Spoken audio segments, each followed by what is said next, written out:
Sean bienvenidos una vez más a Empujar con Valen, el lugar en donde exploramos los temas que están en tendencia, las historias que merecen ser escuchadas y las personas que inspiran. Fortuny Club, el lugar en donde la exclusividad y la calidad también están en boga. ¿De qué vamos a hablar hoy?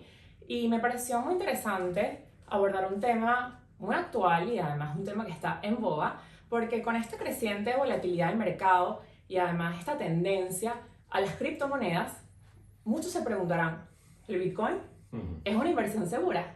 Y para eso hemos invitado a una persona experta en el tema. Él es portavoz de Bit2Me, él se llama Javier Pastor y está aquí en Boga. Bienvenida. Pues un placer, Valentina, encantado de estar en tu podcast y de contar qué es Bitcoin, en qué consiste, cómo funciona, para que todo el mundo lo conozca un poquito más de cerca y tenga diferentes aspectos que le pueden encajar y cuadrar mejor el entendimiento que hay de Bitcoin. Claro, porque Javier, como yo venía diciendo, hay muchas dudas, ¿no? Inquietudes, incluso creo que hay desinformación sobre este tema del Bitcoin. Y yo creo que lo importante aquí también es entender la base de dónde nace y qué es. O sea, ¿qué significa Bitcoin? Bueno, si nos vamos un poquito al origen, Bitcoin, aunque se publicó el white paper, que sería esa receta, a mí me gusta llamarlo, esas 9 páginas que son públicas y que podemos encontrar en cualquier idioma. Si buscamos white paper de Bitcoin, nos van a aparecer 9 páginas que podemos leer y podemos pues ver resumido en qué consiste Bitcoin, ¿no? Pero viene de mucho atrás, mucho antes, viene de los años 70, con el auge de Internet, de una plataforma que lo que ha logrado es que todos nos comuniquemos, compartamos información y conocimiento, que es Internet. Pues sobre esa misma plataforma, lo que querían un grupo de desarrolladores, los llamados cypherpunks, era crear un ciberdinero que permitiese transferir valor de un punto A un punto B, independientemente del poder estatal. Estés. Ah, del poder estatal. Y no de donde estés, o sea, el punto de origen y el punto de llegada. Geográficamente, independientemente del lugar del mundo en el que te encuentres. ¿Por qué? Porque ahora mismo, como sabemos, tenemos países delimitados por fronteras y dentro de esos países utilizamos diferentes divisas, diferentes monedas. El euro, el dólar, el peso, el bolívar. El bolívar. Efectivamente. Qué bueno que sabes. Exacto.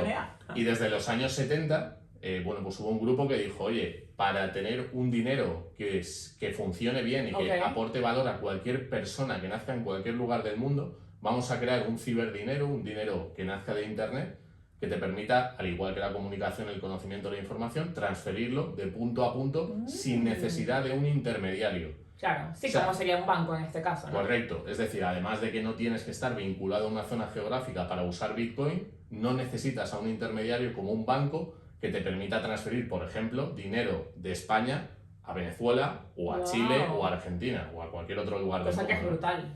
Algo que yo creo que es muy necesario y que es una irrupción muy profunda, ¿no? Entonces el origen viene de los años 70, se materializa con esta publicación de una persona, un grupo de personas anónimos, porque no sabemos todavía... Es anónimo, a día de hoy todavía no lo han revelado, ¿no? Exacto, el nombre es Satoshi Nakamoto. Satoshi Nakamoto, lo estuve viendo. Y sabemos que es Satoshi Nakamoto porque es el seudónimo que utilizó dentro de un grupo de criptografía para compartir y publicar las ideas que él tenía sobre este nuevo ciberdinero. Y tampoco fue el primer intento. Se intentaron hacer otros ciberdineros previos a Bitcoin. O sea, Bitcoin es el resultado de la prueba y error de otros intentos que hubo antes de Bitcoin. Entonces, a partir del año 2008 se publica el paper, el 31 de octubre, el 31 de octubre del año 2008, y el 3 de enero del año 2009 se hace la primera transacción, se mina lo que se llama el bloque Génesis. El bloque Génesis sería el primer bloque de información de la cadena de Bitcoin que recoge todas las transacciones que se han realizado desde entonces. Wow. Entonces, Bitcoin funciona con bloques. Cada bloque que se almacena en diferentes ordenadores, lo que contiene son la información de las transferencias, de las transacciones que se hacen de un participante a otro participante. Y así funciona, o sea, porque esto es como el origen, pero a día de hoy, cuando me preguntan, o se preguntarán, ¿no? Personas que me imagino que vienen a Bit2Me, que más adelante vamos a hablar sobre vosotros, te preguntarán, Javier, pero ¿esto cómo funciona? ¿Cómo hago como para, dónde los guardo? O cómo los transfiero? ¿O cómo los recibo? ¿No? Estas preguntas muy básicas, pero estamos como entrando en contexto, ¿no? Para aperturar un poco y entender a fondo qué es el Bitcoin. Son preguntas básicas, son súper importantes, porque además tienen un trasfondo muy importante en cómo estamos educados. ¿Y cómo estamos educados?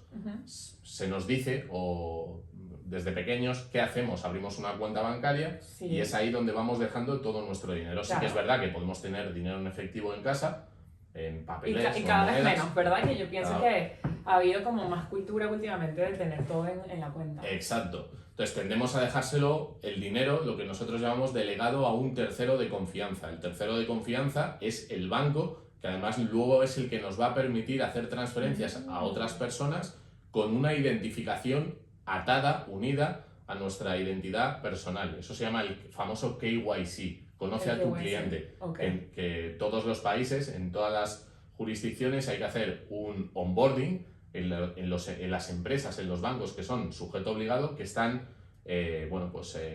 requeridos Sí, a como identificar, regulados, claro. exacto, a identificar a las personas que usan sus servicios. ¿Qué ocurre con Bitcoin? Bitcoin no funciona así.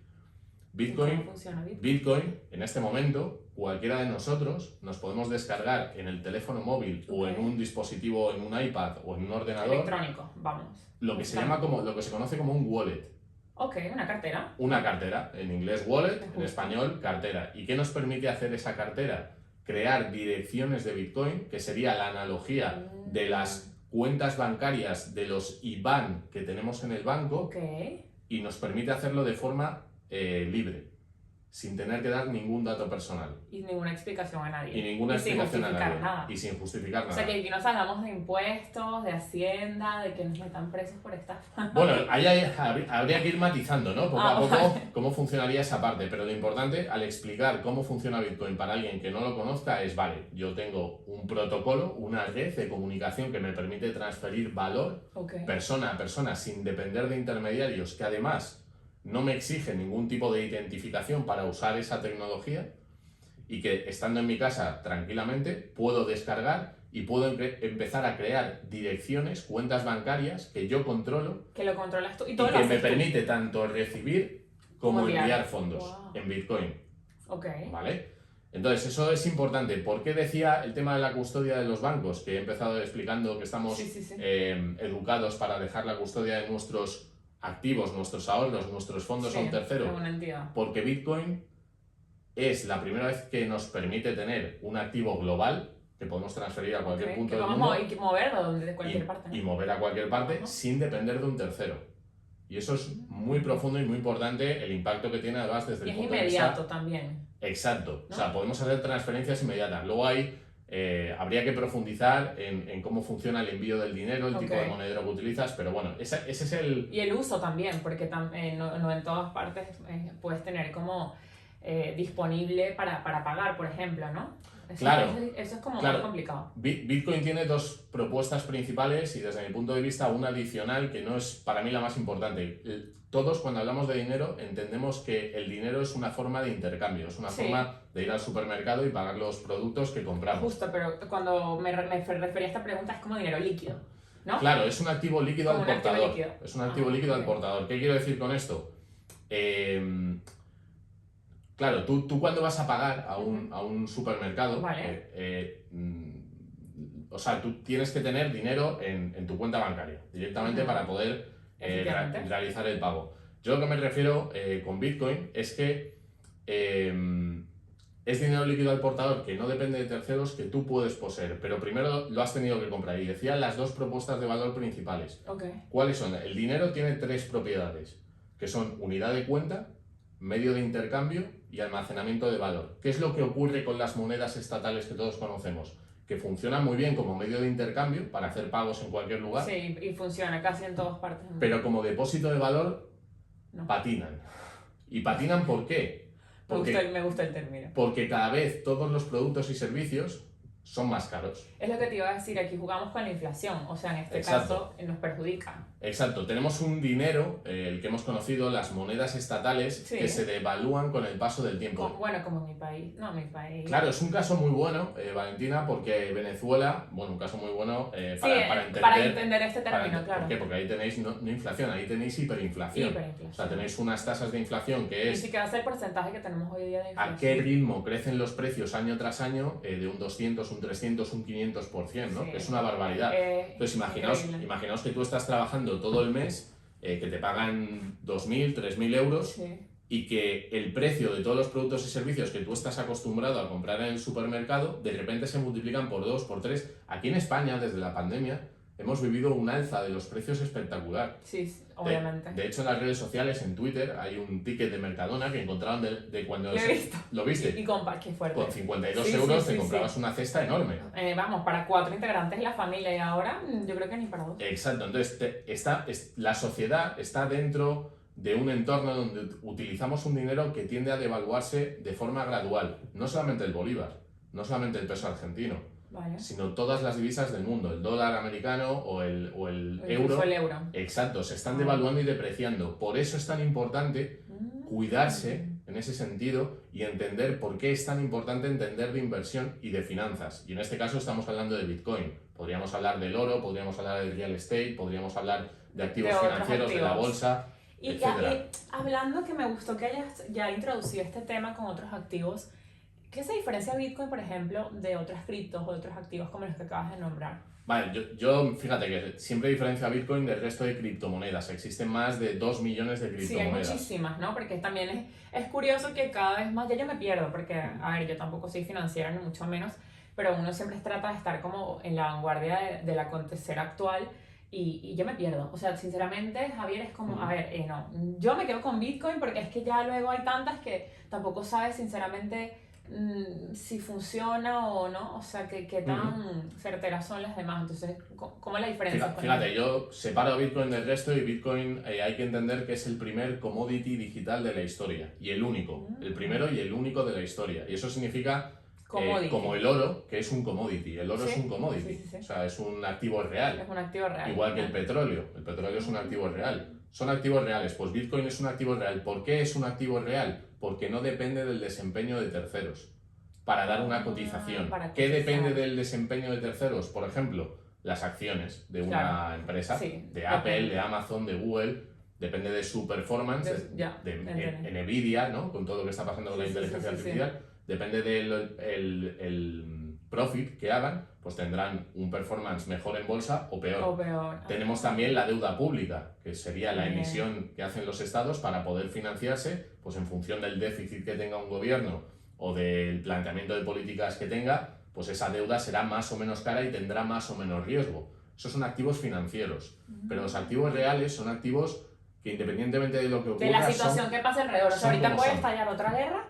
Exacto. Y no va a fluctuar tanto o no va a fluctuar nada versus a los demás activos. Bueno, la volatilidad o la fluctuación quizá no es tenga tanto que ver con que sea un activo financiero o un activo real, porque sí que vemos volatilidad, por ejemplo, en Bitcoin. Bitcoin es un activo que tiene cambios importantes en el precio. ¿no? Es lo que más veo, que es muy volátil, ¿no? Claro, Bitcoin, si os fijáis, yo le animo a todo el mundo a que si es la primera vez que escucha sobre Bitcoin, pero tiene interés en ver la evolución del precio que ha tenido desde el año 2009, que comentábamos antes, que es cuando se lanzó, hay gráficas que te permiten ver lo que yo llamo zoom out en una gráfica logarítmica. Entonces puedes ver de forma gradual cómo va subiendo el precio por ciclos. Ahora mismo, por años, por todo, ¿no? Calcula en base a trimestres, semestres, anual. Lo puedes poner como tú quieras. Lo puedes poner diario, semanal, 4 horas, un mes, lo que tú quieras. Entonces tú vas a ver la cotización, se llaman por velas o por una línea de cotización en un gráfico XY, ¿no? Con el tiempo y con el precio, cómo ha ido evolucionando. Entonces, si te fijas, lo que ves es que Bitcoin en periodos largos de tiempo tiende a subir de precio. Ahora cosa mismo, que es favorable. Cosa que es importante si quieres preservar riqueza, porque si tú te vas el euro se lanzó aquí en Europa en el año 2001. Si tú te vas a la pérdida de poder adquisitiva del euro desde que se lanzó, un euro del año 2001 ha perdido el 60% de su valor.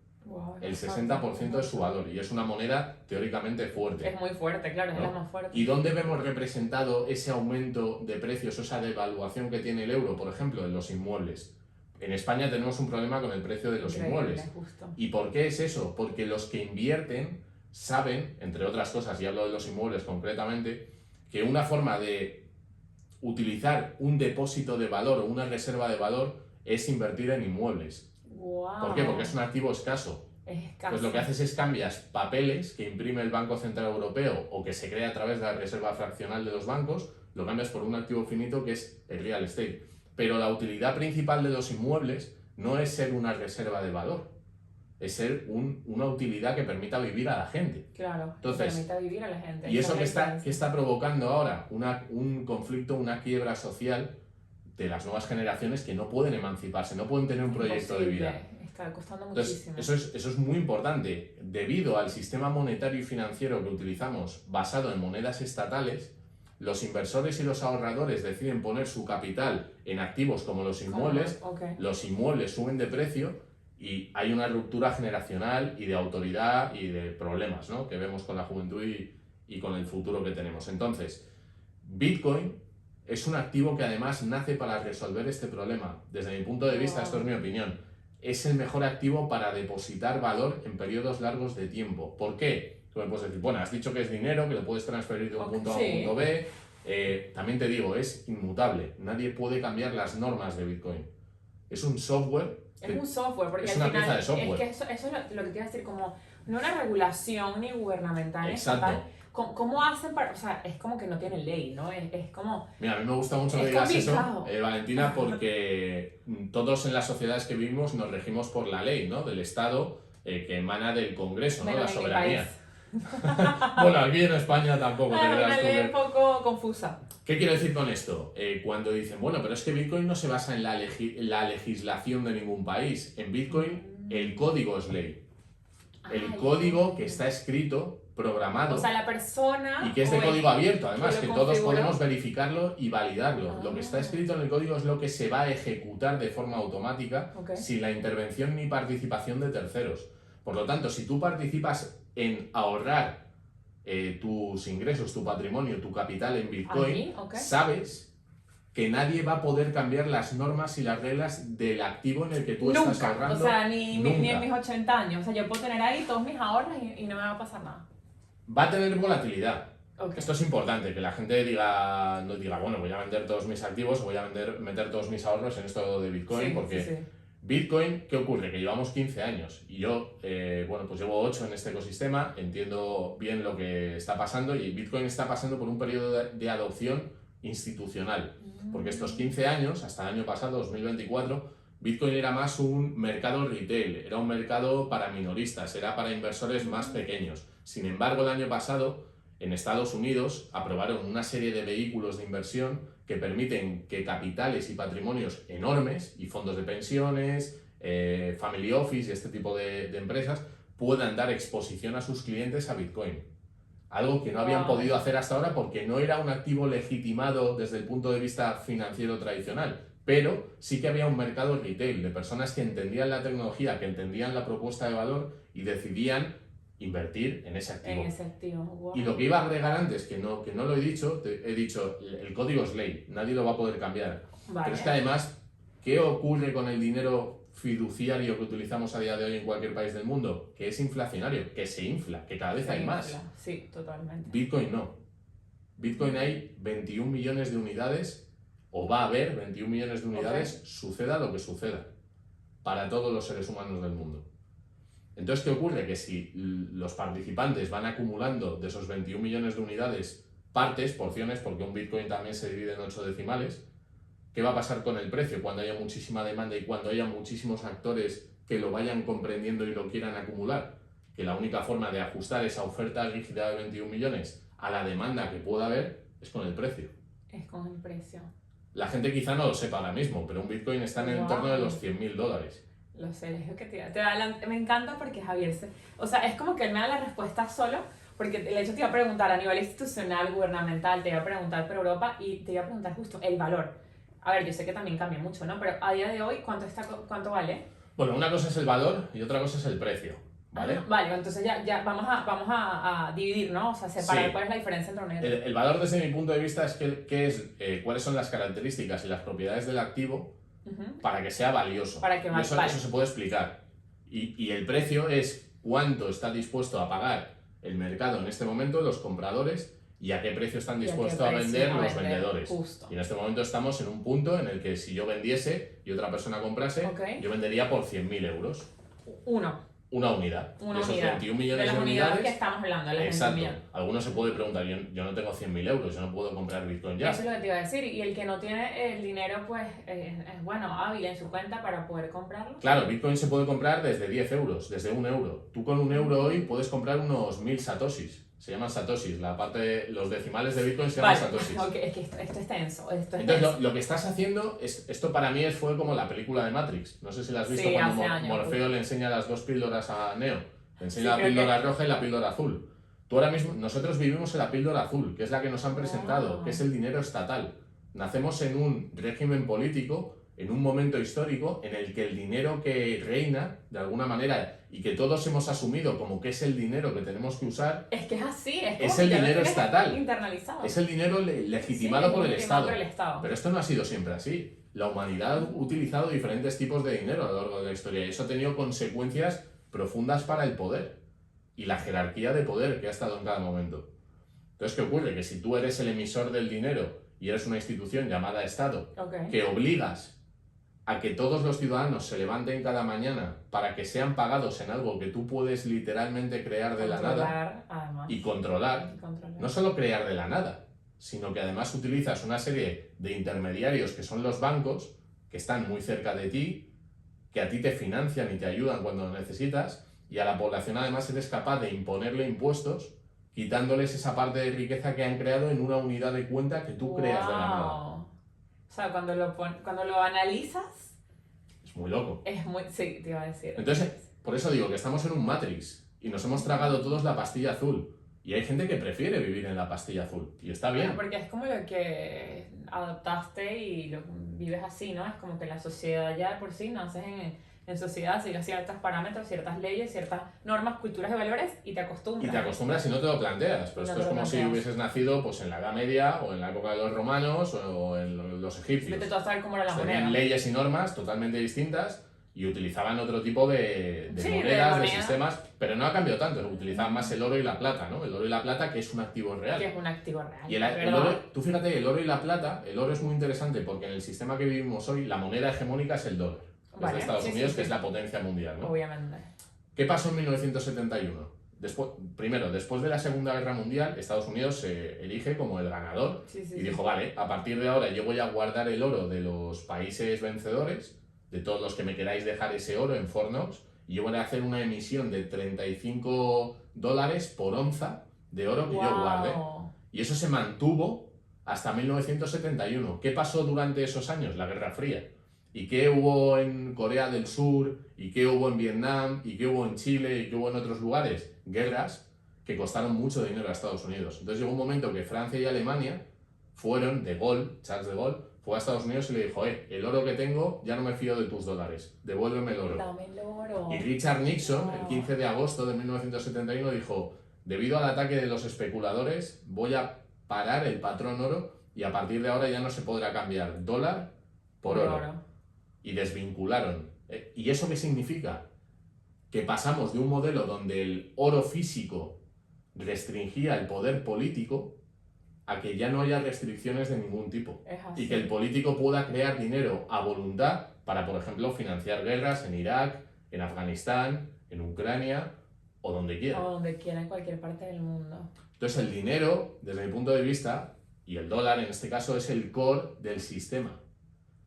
Y con el core del sistema, ahora lo estamos viendo con lo que está pasando en Estados Unidos con USAID, ¿no? ¿Qué estaba pasando con USAID? Que muchísimos medios de comunicación y agencias de comunicación importantes estaban siendo financiadas con este dinero que yo podía emitir en forma de deuda, poner sobre los hombros de los estadounidenses y entregárselo a quien a mí me interesa. A quien te interese. Para que digan el discurso o el relato que yo quiera. Con esto, en Bitcoin no se puede. En Bitcoin no se puede.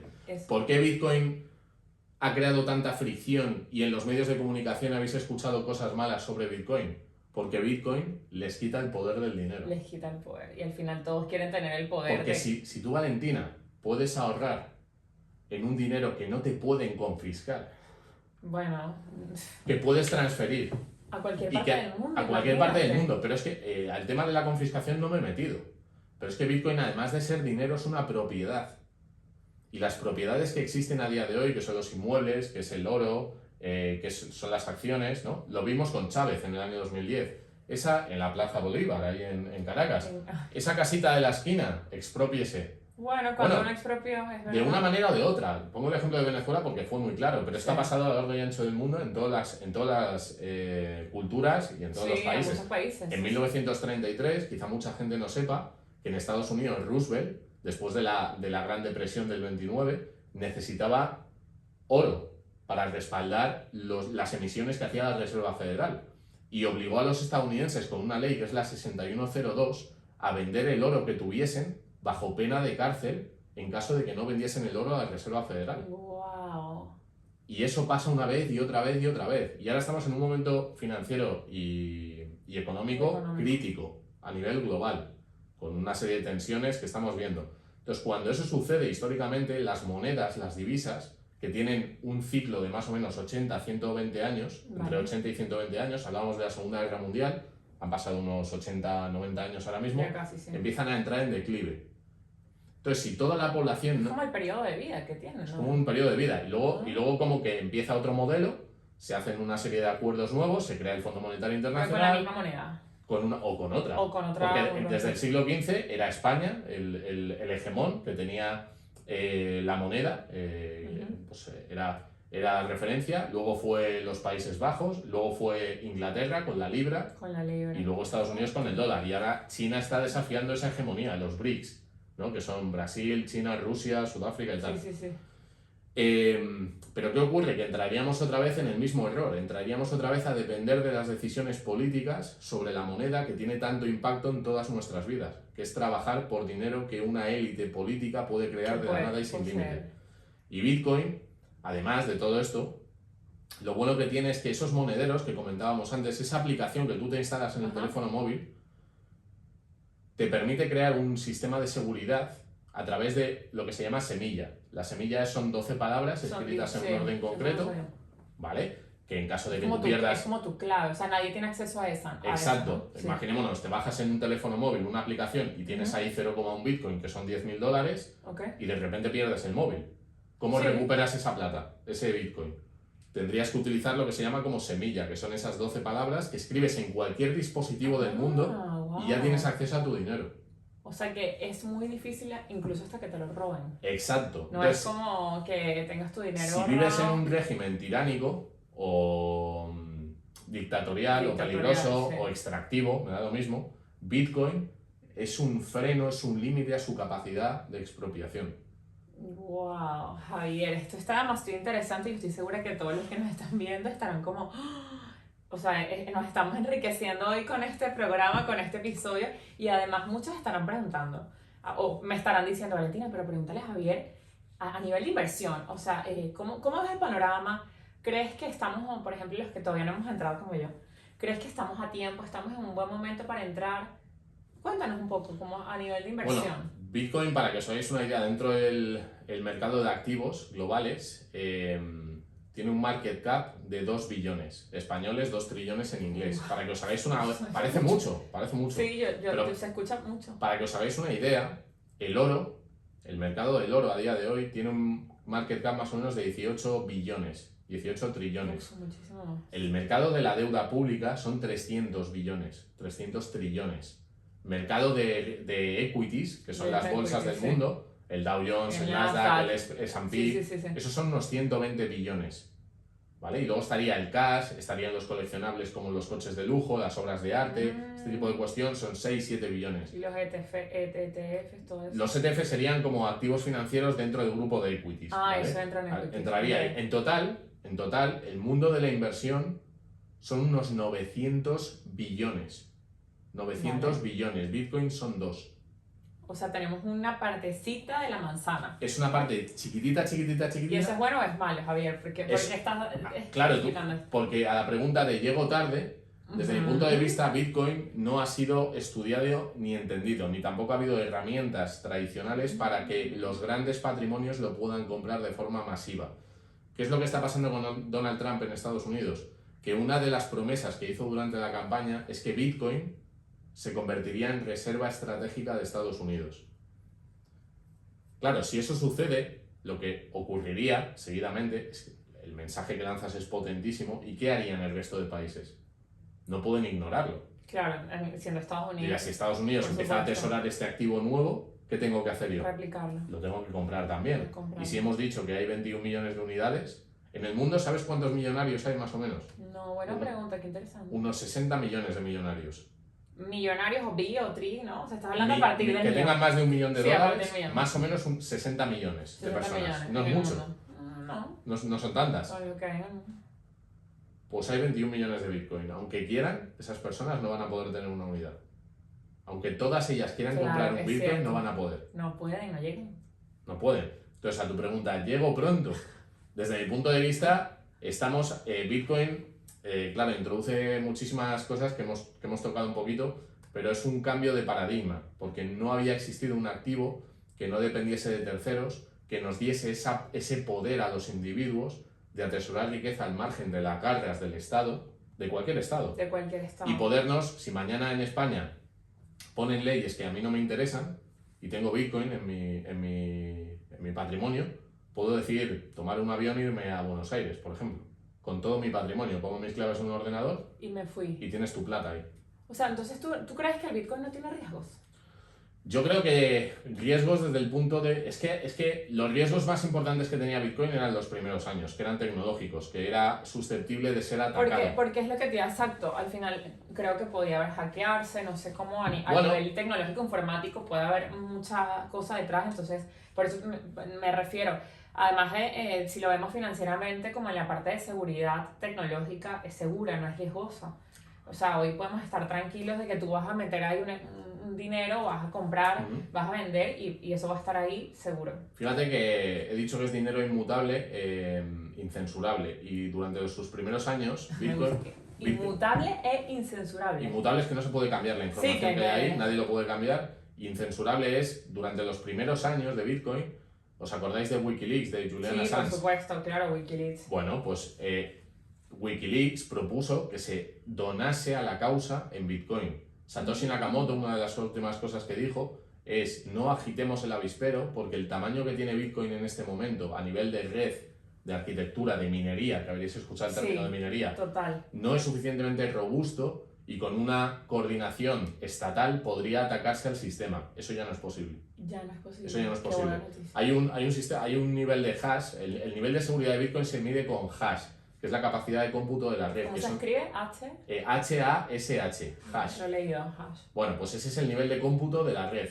Entonces, si tú tienes una red robusta, grande, potente, para tú atacar a la red de Bitcoin tienes que tener toda la computación que tiene Amazon, Google, Sí, o sea, Apple, un soporte el propio Estado. masivo. Y no es rentable. Entonces ya no se puede atacar el sistema. Entonces ese punto Ese posible de miedo que peligro había antes, peligro ya pasó. no existe. pasó. Entonces, yo creo que estamos muy pronto, que muy poca gente entiende esta tecnología, entiende la propuesta más allá de la volatilidad, el precio, que es lo que todos escuchamos en los medios de comunicación tradicional. Por lo tanto, te felicito por hacer este tipo de programa y entrevista para que la gente conozca esta te tecnología. felicito a ti por conocer a fondo y además lo explicas de una manera digerible, porque una de las cosas que yo le dije a Javier es, a ver, la audiencia no todos estamos como instruidos, educados hasta en el oído, ¿no? Está educado para entender esto tan fácilmente o en una simple conversación, una simple entrevista. Entonces yo creo que lo estamos haciendo muy digerible y es fácil acceso a todos los que nos están viendo. Es que esa es la idea, ¿no? Que el mundo del dinero es un mundo que no se explica, no se enseña en los institutos y en las universidades. Bueno, que por cierto, Javier, ahora nos vas a contar sobre B2Me y qué es lo que haces. Claro, no se cuenta, Valentina, porque no si yo, claro, alguno que nos pueda estar viendo, si tú fueras banquero, ¿a ti qué te interesaría? ¿Que la gente fuera muy culta desde el punto de vista financiero o muy inculta? Voy a hacer la opción 2. Si tú tienes su plata... Claro, al final tú Hay gente que cree que el dinero, cuando lo deposita en el banco, está en el depósito bancario. Tú eres su usufructuario. Mentira. Y el banco lo que hace con ese dinero es invertirlo en activos y ganar plata. Claro, ese dinero no estaba, yo creo. Ahí siempre se dice, ¿no? Si todos fuéramos a sacar el dinero al mismo tiempo, no habría dinero para todos. Ajá, que todos nos ponemos de acuerdo, en plan, hoy a las 2 de la tarde. No habría, porque el banco lo tiene invertido en activos. Y cuando el banco lo hace mal, como pasó en la crisis de Lehman Brothers y Bear Stearns en el año 2007, ¿qué ocurre? Que el Estado, que es para mí el Estado y el sistema financiero y bancario es un monstruo de dos cabezas, se ayuda. Entonces el gobierno de Estados Unidos salió George Bush diciendo hay que tomar decisiones críticas para salvar el sistema. ¿Y qué hicieron? Emitir 800.000 millones de dólares que pueden crear y poner sobre los hombros de todos los estadounidenses y del resto del mundo, porque el dólar es la divisa de reserva mundial, para salvar a los bancos que a ellos les interesaban. Y la gente perdió sus casas. Y la gente perdió todo. Pero los banqueros se llevaban unos bonus pero increíbles. es lo que te iba a decir, pero bueno, perdieron todos menos el banco. ¿Y eso a qué se debe? A que utilizamos su moneda, utilizamos su dinero. En cambio en Bitcoin nadie va a usar tu Exacto. Y esa es la ruptura que mentalmente te hace Bitcoin. Entonces, ahora cuando ves debates de política, ¿no? De derechas, de izquierdas, Sí. dices, es un circo que te montan para empaquetarte ideológicamente en un lugar en otro y que estés distraído, y el dinero, que es lo que realmente te mueve a ti y por lo que trabajas cada día, es lo que está realmente manipulado y orientado a que ellos sigan estando en el poder. Y siempre están en el poder. Y Bitcoin te permite a ti recuperar. O sea, yo a todo el mundo le digo, cada euro que ahorras en Bitcoin es al mismo tiempo un ataque y una defensa a la corrupción que toda esta gente está haciendo. Increíble.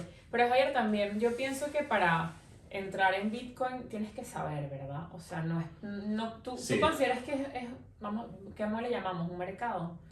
Claro, ¿Puedes llamarle mercado o no es la palabra correcta? Yo le llamaría activo. Bitcoin es un activo. ¿Tú crees que es un activo para todo el mundo? O sea, ¿tú crees que...? Yo creo que sí que es para todo el mundo. ¿Sí? Lo que pasa es que hay que estudiar. Hay que estudiar. Hay que estudiar o por lo menos de... Mira, pero Valentina, ¿cuántas horas de tu vida vas a dedicar a trabajar para pagar todos los meses las facturas? Bueno, 40.000, si 50.000 horas. Si sacamos en la edad que tengo a lo que me queda, espero por vivir. 40.000, 50.000 horas. ¿No te merece la pena estudiar Dedicarle 20 unas horas sí. a Bitcoin para salirte de la carrera de la rata? No, sin duda. Y para eso tenemos a personas como Javier, que es director de comunicación y de instituciones, ¿no? En Bit2Me, que ahora nos vas a contar qué es Bit2Me, que sabemos que es una plataforma que está funcionando muy bien con el Bitcoin, pero además algo que me preguntaron es uno de los retos de este sector cripto, es la educación y lo que hablamos antes, esa confianza del usuario. Entonces, ¿cómo trabaja Bit2Me para hacer que las criptos sean más accesibles y también sean comprensibles para un público general? O sea, pues fíjate, eso es uno de los pilares y uno de los valores que entendimos en Bit2Me que eran imprescindibles para crear adopción y que la gente lo entendiese. Y por eso tenemos una academia de formación totalmente gratuita y abierta, con muchos cursos además que puedes ir haciendo para evaluar el avance de tus conocimientos. Qué bien. Ahí veremos a Javier dando clases. Creo que sí, que salgo en algún vídeo por ahí. De hecho, si me buscáis en YouTube, os gusta este tema y queréis encontrarme por ahí, te vamos a ver un montón de charlas. Qué bueno. Pero sí, tenemos una academia de formación. Es como una formación gratuita. Gratuita. Wow. Pero, ¿y qué es Bit2Me? Bit2Me al final es un puente, a mí me gusta verlo como una empresa que lo que te facilita es que si tú tienes euros, tienes dólares, tienes pesos, los puedas convertir a Bitcoin y los bolívares y empezar a... Bolívares no. Desgraciadamente no. Tengo bolívares guardados que como no valen nada hoy en día, digo, les meten... Bolívares no por eso, porque tiene una... Sí, por claro, obviamente al final la empresa lo que hace es que nosotros, imaginaos, un ejemplo que todo el mundo entiende, ¿no? Seríamos como el intermediario que te vende oro. El oro es otro tipo de activo que tiene cosas interesantes también. Pero si tú tienes euros, dólares, nosotros te facilitaríamos ese lingote de oro y tú nos das los papelitos de los estados. ¿Vale? O sea que... Entonces hacemos de intermediario. ¿Y qué gana Bit2Me? Una comisión por cada compra. Es lo que te iba a decir, se llama una comisión. Exacto, ese es nuestro modelo de negocio. O sea, si tú compras en Bit2Me 1.000 euros, pues nosotros vamos a cobrar del entorno de 18 euros por cada 1.000 euros, ¿vale? Aproximadamente. Entonces, si lo compras o si lo vendes. Luego es importante que la gente, después de lo que he dicho, para que no me digan que soy un hipócrita, eso es importante, y oye, Javier, nos estás diciendo que los bancos son un poco traviesillos, un poco corruptos, ¿no? Y nos estás diciendo al mismo tiempo que tú tienes una empresa que intermedia con este activo. Claro, tú si compras Bitcoin en Bit2Me, tienes siempre la posibilidad de sacar ese Bitcoin de Bit2Me. Es lo que te iba a decir, tú lo puedes sacar. Lo puedes sacar e inviértelo a un monedero que tú custodies, a eso que llamamos wallet. Al wallet. Que este es el ejemplo que también se entiende muy bien. Es como si tú me compras el oro, el lingote de oro, y dices, no, Javier, guárdamelo tú en la bóveda. Bueno, pues tú me lo pagas y yo te lo guardo. Ya entiendo. Otra cosa es, no, entrégamelo que me lo llevo y lo entierro en el campo o lo que quiera con él. Pues toma el lingote y tú te lo llevas. Yo he escuchado casos de personas que se los han robado, pero porque literalmente los han obligado a poner su clave, porque como dices Exacto. tú, si no tienes la clave, ¿cómo se llamaba? La semilla. La semilla, no Ujú. puedes, o sea, no puedes hackearla, básicamente. Exacto. Entonces, al final, Bit2Me, ¿qué es? Un intermediario, es un puente que facilita que personas que quieren comprar con monedas estatales puedan acceder a Bitcoin y otras criptomonedas. No te he hecho la diferenciación antes de otras criptomonedas, pero no voy a profundizar, simplemente que la gente sepa que además de Bitcoin, para mí hay otra criptomoneda que tiene un valor interesante, ¿Cuál? que sería el que está vinculado al dólar. Se llama USDC, USDT. Ok. USDC es una, USDT es otra. Entonces esas monedas tienen paridad 1 a 1 con el euro, con el dólar, y las puedes utilizar y enviar como envías Bitcoin. Es decir, si tú quisieras enviar dólares ahora mismo a Caracas, a un familiar que está en el salón de su casa, Ok. no tendrías que ir a MoneyGram, Money Transfer, A una de estas podrías casas hacer de esta transacción intermediarias. por un fee bajísimo y enviarlo qué de forma bueno. instantánea y sin intermediarios. Y esto Wow. en Latinoamérica, de hecho, está funcionando súper bien. ¿Por Increíble, qué? y en Latinoamérica es donde más Tenemos, yo creo que... en Brasil tenemos el real, tenemos el sol peruano, tenemos el boliviano, tenemos el peso chino, todos están cayendo, el peso colombiano, el bolívar, peso mexicano, todos están cayendo. Entonces, ¿qué ocurre? Que la gente lo que está haciendo es, oye, Bitcoin no me lo puedo permitir porque tiene una volatilidad muy intensa. Es verdad que a veces sube un 5%, pero puede bajar un 7% en un solo día. Por lo tanto, lo que he dicho antes, en periodos largos de tiempo. Hay que estar constantemente viéndola. No hace Es falta. recomendable. Yo lo que le diría a la gente es que Bitcoin lo vea en periodos de 5 años. O sea, Ok. si compras Bitcoin, que sea con una idea de, vale, este dinero no lo voy a No lo necesitar voy a en 5 necesitar. años. Ok. Lo que estoy comentando ahora del USDT, USDC, sí que lo veo como una alternativa para mucha gente que quiere protegerse de la inflación y quiere utilizar además la tecnología de las criptomonedas que te permiten transferir y Claro. recibir. Entonces, si tú tienes, por ejemplo, un colaborador que trabaja en Venezuela o en Argentina Ok. y le quieres pagar desde aquí directamente sin pasar por un banco, le envías la plata en USDT, La comisión es chiquita. comisiones mínimas e instantáneas. Qué bueno, Javier. Esto Y está además eso se increíble. puede verificar. O sea, no necesitas a un banco que te verifique si la transacción le ha llegado. Tú puedes meter la dirección de esa persona, lo buscas en la cadena Y de ves bloques si le recibió y todo. y en la si cadena de lo- bloques ya te pone verificado, lo ha recibido esta persona. Bueno, tomen nota los oyentes latinoamericanos como yo. Y para terminar esta conversación, yo no creo que esto es una entrevista, esto es una conversación como amena e instructiva. Yo me siento también que estoy como en clases de manera positiva porque estoy aprendiendo muchísimo. Javier, vamos a darle fin a esta conver hablando de la perspectiva hacia el futuro, que es lo que la gente hoy día se preguntará, vale, sí, nos ha quedado claro todo, pero hablemos del futuro. O sea, estamos hoy a día, ¿qué día es hoy? 11 de febrero. 11 de febrero, vale, para que esto no se nos olvide, esto sale en diferido porque no estamos en vivo, pero sí estamos en febrero. ¿Cómo lo ves no sé, no hablemos de periodo de tiempo ni en un plazo, pero la perspectiva futuro en base a todo lo que estamos viendo y de los cambios que han pasado desde que se formó este activo? Pues yo creo literalmente que Bitcoin va a ser un cambio muy significativo en la organización del mundo. Mundial. Creo que va a afectar tanto a individuos como a corporaciones como a estados. Okay. Creo que es una tecnología que podemos comparar con cambios tan profundos como el que produjo la imprenta o la pólvora, porque realmente se escapa, ¿no?, al modelo que teníamos en ese momento. A mí siempre me gusta sacar un concepto, es un poco abstracto, pero la gente lo va a entender, la lógica de la violencia, ¿no? Si tú vas por la calle y te asaltan, te están aplicando violencia para quitarte tu riqueza, tu patrimonio. Llevado al nivel estatal, el Estado puede poner leyes, puede inflacionar la moneda, puede poner impuestos que te vayan sustrayendo tu riqueza. Pues Bitcoin es un límite a esa capacidad de aplicar la violencia sobre los individuos. Por lo tanto, yo creo que los individuos que adopten Bitcoin van a ganar poder en el mundo que va a ir desarrollándose en los próximos años, y los que se queden atrapados en el modelo actual de monedas fiduciarias van a ir empobreciéndose paulatinamente. Pero esto te hablo de 10, 15, 20 años. Exacto, es lo que te iba a preguntar. Y os recomiendo varios libros después de esta conversación. Mira, hay un vídeo de... ¿Qué libro nos recomiendas que sea como para sobre Bitcoin voy a recomendaros dos. Uno que es La filosofía de Bitcoin, que es de Álvaro de María, que es un autor español. Es muy bueno porque son 100 páginas, pero te lo lees muy ligerito. Se entiende súper bien, pero tiene un mensaje muy potente. Otro que es El patrón Bitcoin, que habla de la historia del dinero, de los diferentes tipos de dinero y cómo han influido en las sociedades de cada momento. Ok, esto es más como a nivel histórico, ¿no? Como Sí, la evolución. más económico, más monetario. Económico. Pero bueno, también se puede leer. Y luego os diría que hay un documental en YouTube que se llama The Changing World Order, de Ray Dalio, que es el CEO de Bridgewater, uno de los hedge funds más importantes del mundo, que dura unos 45 minutos y que te habla del momento histórico en el que estamos ahora desde el punto de vista tecnológico, político, social, y por qué el dinero también es una clave de todo este cambio que está habiendo, ¿no? Entonces, os recomendaría esos 3 libros o ese documental, que lo tenéis en español, y que aprendáis, que le dediquéis un poquito de tiempo, porque de verdad que... Sí, hay que instruirse, yo creo. Sí, hay que culturizarnos sobre el Bitcoin, que además no es una herramienta, yo creo que al final es algo tan vital, o sea que cualquier persona, teniendo un poquito de conocimiento y de interés, podemos tenerlo y tenerlo como el día a día, ¿no?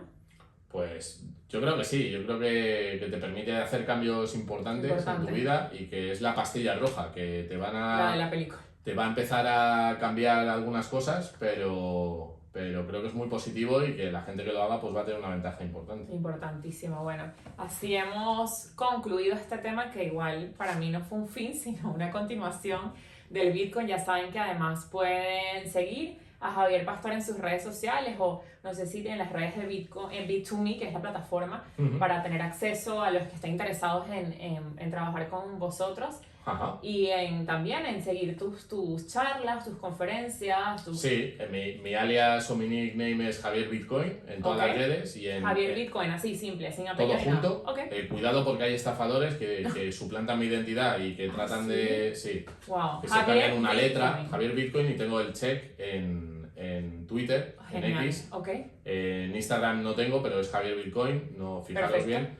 Y luego en LinkedIn, Javier Pastor Moreno. Y en YouTube, si buscáis Javier Pastor o Javier Bitcoin, nos van a aparecer ahí un montón. Él es el gurú del Bitcoin. O sea, ustedes ponen Javier sin el apellido, alias Bitcoin. Bueno, soy uno que intenta aportar valor, nada más. Bueno, me gustó aportar valor, así que ya saben, si quieren saber más de este tema del Bitcoin, saber si todavía estamos a tiempo, ¿no? Mi pregunta para invertir. Estamos a tiempo, ¿no? Bueno, de sobra. Y claro, y después la pregunta de mi edad, de lo que me queda, yo dije, no, voy temprano. Sí. Así que para mí fue un placer tenerte en esta tarde de En Boga con Valen y ya saben que esto es un recordatorio para que nos sigan transmitiendo, nos sigan escuchando y compartiendo el contenido aquí en Boga con Valen. Chao, chao. Chao, chao.